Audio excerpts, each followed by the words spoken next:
Assalamualaikum warahmatullahi wabarakatuh. Hello everyone, welcome to my channel. Okay, in this morning we will learn the material in Unit 2, Subunit 1. Oke, hari ini kita memasuki bab baru ya, yaitu di bab 2, Subunit bab pertama.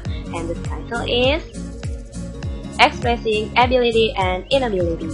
Oke, sebelum itu, silakan kalian buka buku paket Interactive English 2 in the page 29. Jadi, materi yang dijelaskan di video yang Miss buat ini adalah materi penjelasan yang ada di buku paket halaman 29. Karena di situ hanya tertulis contoh-contohnya saja, tidak menjelaskan materi-materi dari bab ini. Oke, are you ready to study? Oke, let's check the material. Expressing artinya adalah ungkapan. Ability artinya adalah kemampuan, and inability artinya adalah ketidakmampuan. Jadi kita akan mempelajari berbagai jenis ungkapan-ungkapan dalam bahasa Inggris yang kita akan gunakan untuk menyatakan kemampuan dan ketidakmampuan. And the first one, expressing ability. Yang pertama, kita akan belajar tentang expressing ability, mengungkapkan kemampuan. Nah, untuk mengungkapkan kemampuan dalam bahasa Inggris, biasanya kita gunakan 3 kata ini. Can, could, and be able to. Arti dari can, could, and be able to yaitu bisa atau dapat. Terus, what is the difference? Apa perbedaan dari 3 kata tersebut? Oke, kita perhatikan bersama-sama. Digunakan untuk menyatakan kemampuan yang masih bisa kita lakukan di saat sekarang atau present tense. Kita lihat contohnya. I can cook.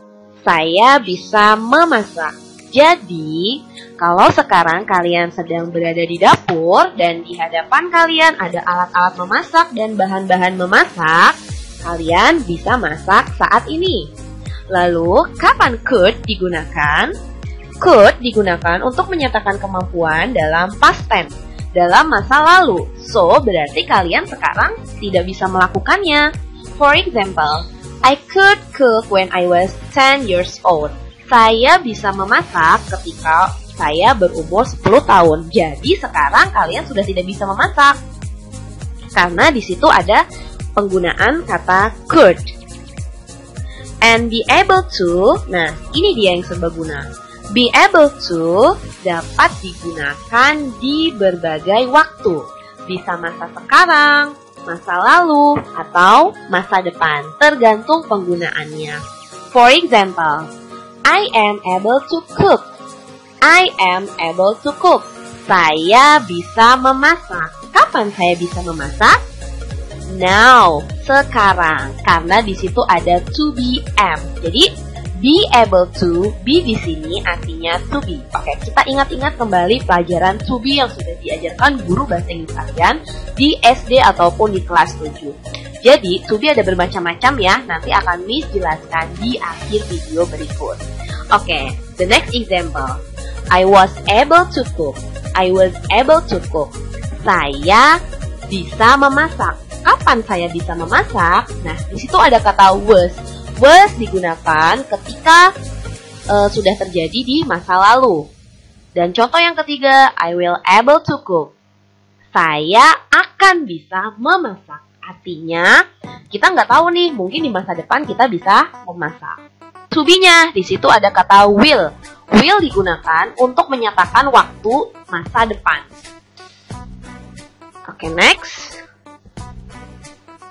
Nah, selain 3 kata tersebut, di buku paket kalian, itu ada kata manage and succeeded.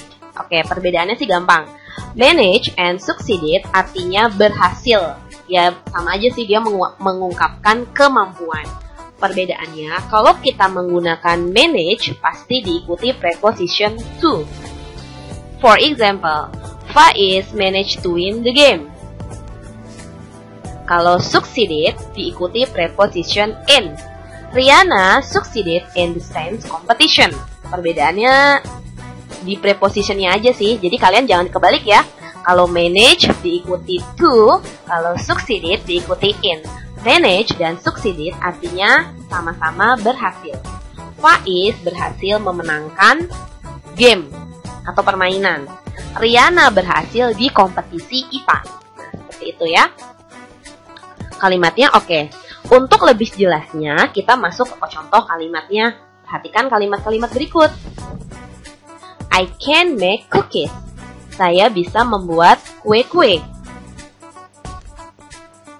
My aunt could play guitar when he was young. Bibi saya bisa bermain gitar ketika dia masih muda. So, jadi sekarang bibinya sudah tidak bisa lagi karena sudah terjadi di masa lalu. Kenapa? Karena di situ menggunakan kata could. She will able to be speak English. Dia akan bisa berbicara bahasa Inggris. Kapan dia bisa berbicara bahasa Inggris? Oke, di situ ada to be will, akan. Artinya dia mungkin bisa berbahasa Inggris di masa yang akan datang, entah itu beberapa hari kemudian atau beberapa tahun kemudian. Oke, contoh yang kedua. I am able to finish read this novel for an hour. Saya bisa menyelesaikan membaca novel ini dalam 1 jam. Kapan dia bisa menyelesaikan membaca novel dalam 1 jam? Oke, di situ ada to be am. Am berarti artinya sekarang. Saat itu juga dia bisa menyelesaikan membaca sebuah novel dalam jangka waktu 1 jam. Lalu bagaimana caranya untuk menyatakan kalau kita tidak mampu atau tidak bisa melakukan sesuatu? Nah, kita masih menggunakan 3 kata yang tadi sudah Miss jelaskan, yaitu can, could, be able to. Oke, yang pertama kita menggunakan cannot bisa disingkat can't, could not disingkat couldn't, not be able to. Nah, not be able to tidak bisa disingkat ya. Oke, sekarang kita perhatikan masing-masing contohnya. It can't fly. Itu tidak bisa terbang. Jelas karena jerapah tidak punya sayap. He couldn't read when he was in the kindergarten. He couldn't read when he was in the kindergarten. Dia tidak bisa membaca ketika di TK. Nah, mungkin karena sekarang sudah SMP, dia bisa membaca. Sheila is not able to get the first rank. Sheila is not able to get the first rank. Sheila tidak bisa mendapatkan ranking 1. Kapan Sheila tidak bisa mendapatkan ranking 1? Dilihat to be-nya ya, di situ ada to be is, berarti artinya adalah sekarang. Karena able to dapat digunakan di berbagai macam waktu. My sister was not able to get the first rank. Kakak perempuan saya tidak bisa mendapatkan ranking pertama. Kapan kakak perempuan saya tidak bisa mendapatkan ranking pertama? Nah, di situ ada to be-nya was, berarti di masa yang lampau. Kita belajar bagaimana caranya menyatakan kemampuan dan ketidakmampuan atau menyatakan bisa atau tidak bisa ketika melakukan sesuatu. Nah, sekarang kita belajar cara menanyakan kepada orang lain apakah mereka bisa atau tidak bisa melakukan sesuatu. Asking someone's ability, menyatakan kemampuan seseorang. Masih sama seperti tadi, kita masih menggunakan 3 kata yaitu can, could, and able to. Kita mulai dari penggunaan can. Oke, untuk jawabannya, di situ ada emoticon smile and emoticon sad. Ketika kamu bisa melakukan sesuatu, rumusnya adalah kamu tulis dulu yes, diikuti subject, diikuti can. Untuk menyatakan tidak mampu melakukan sesuatu atau kamu tidak bisa, rumusnya adalah no, diikuti subject, diikuti cannot atau can. Oke, untuk lebih jelasnya, let's see the example. Pertanyaannya, can Aisyah do homework? Bisakah Aisyah mengerjakan PR? Kalau dia bisa, kalau si Aisyah ini bisa, kita bisa jawab, yes, she can do homework. Atau untuk simpelnya seperti rumus yang di atas, yes, she can. Kenapa she? She di sini adalah pronoun atau kata ganti dari Aisyah. Karena she digunakan untuk orang perempuan tunggal atau hanya satu. Bagaimana kalau Aisyahnya tidak bisa? Kita bisa menjawab, no, she can do homework. Atau lebih singkatnya lagi, no, she can't. Sudah paham ya sampai sini? Oke, kita lanjut ke penggunaan could. Nah, emoticon senyum menunjukkan kita bisa melakukan. Yes, subject could. Emoticon sad yang cemberut menyatakan kita tidak bisa melakukan. No, subject could not atau singkat couldn't. For the better understanding, let's see the example. Pertanyaannya, could your brother swim yesterday? Bisakah kakak laki-laki kamu berenang kemarin? Kalau dia bisa, kalian bisa jawab, yes, he could.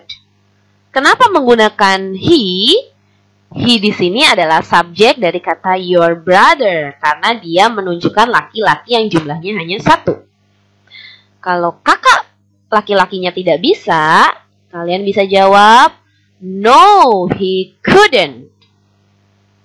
Sebenarnya gampang ya, asal kalian memahami formula dalam menjawab ketika menemukan tipe soal seperti ini. Oke, the last but not least, kita menuju ke be able to. Rumusnya, untuk yang emoticon smile, perhatikan ya. Pertama kalian tulis yes, diikuti subject, diikuti to be, dan able to. Untuk yang sad, kalian tulis no, subject, to be, and able to. Nanti able to-nya able to apa? Tinggal dilanjutkan ya. Kita lihat contohnya. Are you able to read Al-Quran well? Dapatkah kamu membaca Al-Quran dengan benar? Kalau kamu bisa ya. Yes, I'm able to read Al-Quran well. Oke, perhatikan ya.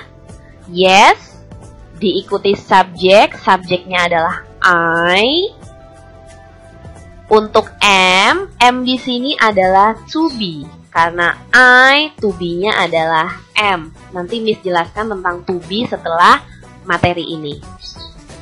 Oke, kalau dia no, I am not able to read Al-Quran well. Oke, Miss koreksi di sini ya.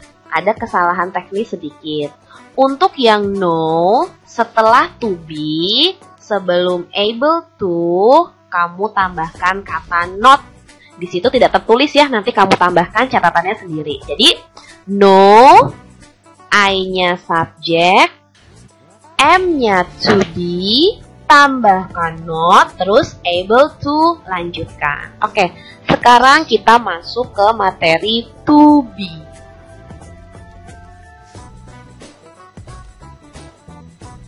Oke, ini adalah to be yang digunakan dalam waktu present tense, waktu sekarang.